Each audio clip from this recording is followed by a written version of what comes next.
Now we've got our RBD system set up and ready to go. We've got that working perfectly. So we need to go ahead and start our flip simulation. So up till now in week 4 and 3, we were sourcing fluid into our simulation. We were bringing in the particles frame by frame into the sim. So we're going to do something different today. We're going to be using a tank.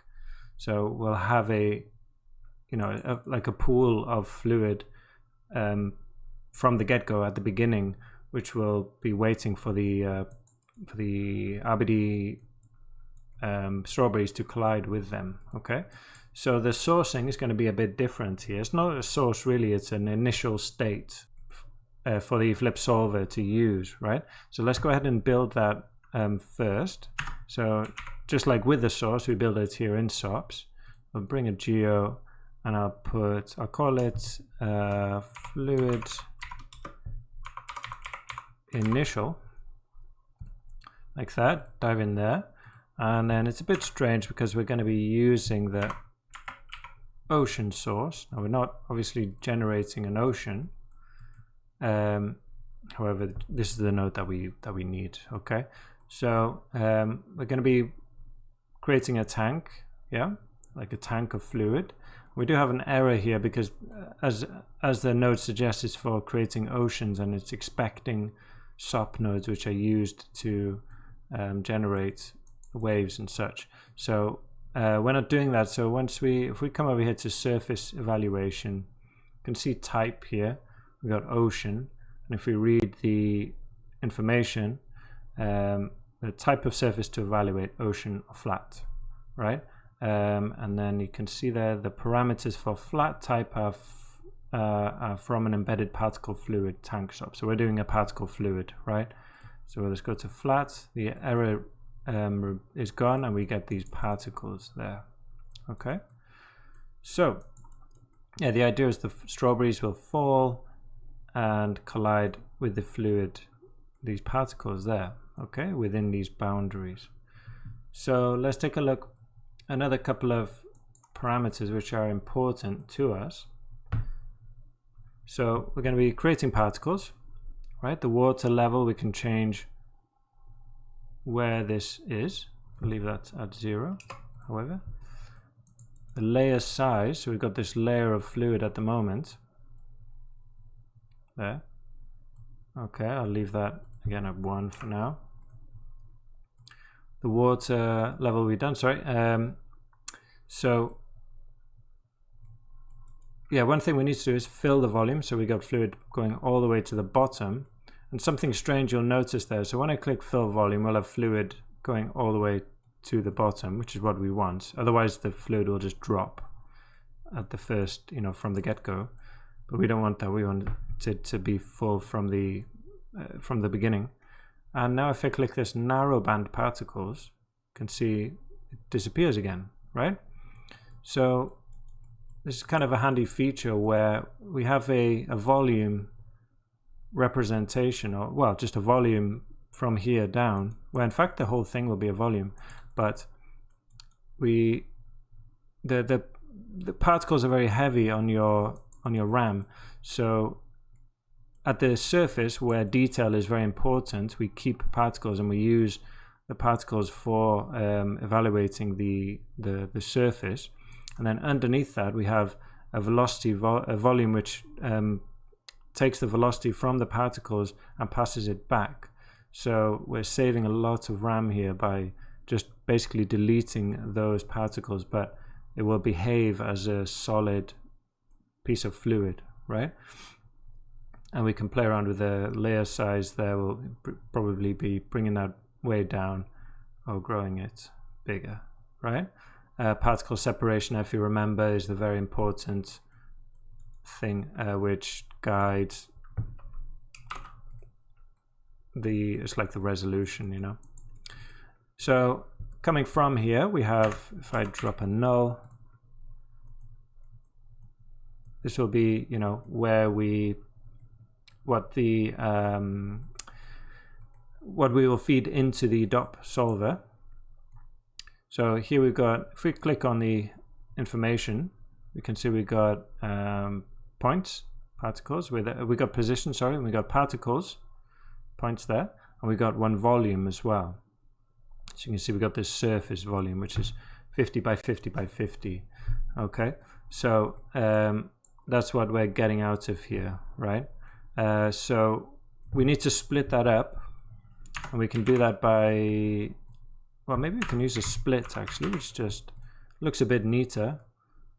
Just drop a split node, come here, and if we grab the surface, then out here we don't see anything, but we can see now we have the surface but no points, well, 1 point which represents the surface. So I'll put here caps lock surface, and then here the particles. Okay, so that's basically what we need for our emission. So the initial state. This is not an emission, and we'll just be playing around with these parameters, right? We'll be connecting the size and the center probably up to the flip solver in the DOP network. Also the particle separation, maybe a few other things in here. We can go ahead and build that really quickly now, just so we can connect them up and then start to refine the parameters. Obviously the scale, you can see that we need to bring that way down, but we'll do that in a moment. Right, so let's build our DOP network. I will put that there. I'll put flip sim, why not? Dive inside. So the same as before, we obviously need a flip solver. Connect that up. We need some gravity. Drop that in. We get an error because we got no object. We need our flip object. The same again. Connect that up. You can see, over time, after building these DOP networks a few times, you can see doing the same thing many times. You've always got an output. 9 times out of the time you want gravity, some kind of solver, and then some kind of object, and then you're adding extra bits and bobs into that to do whatever you need to do.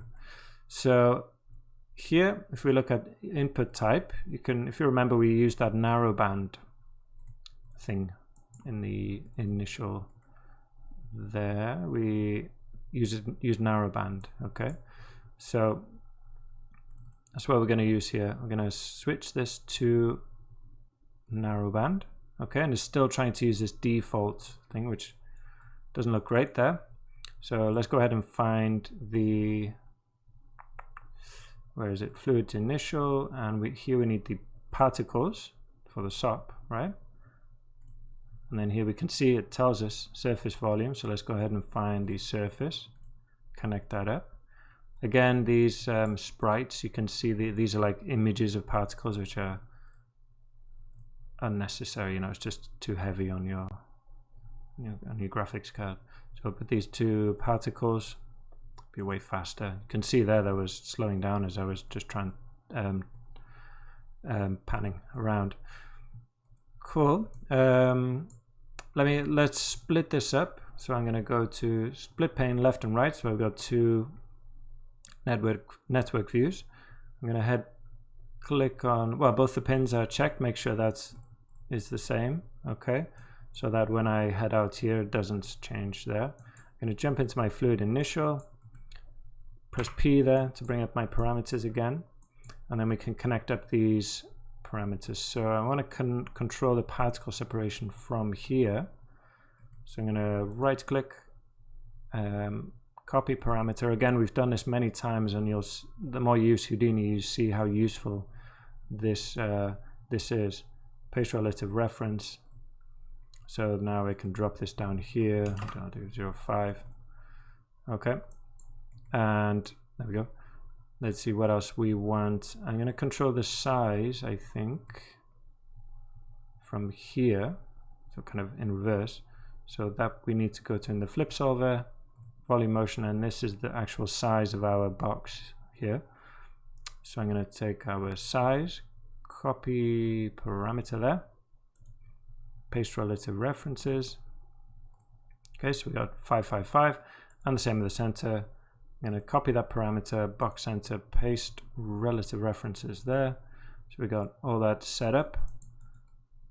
And in the next class, we'll look at maybe bringing in those strawberries, see if we can actually get a collision with this.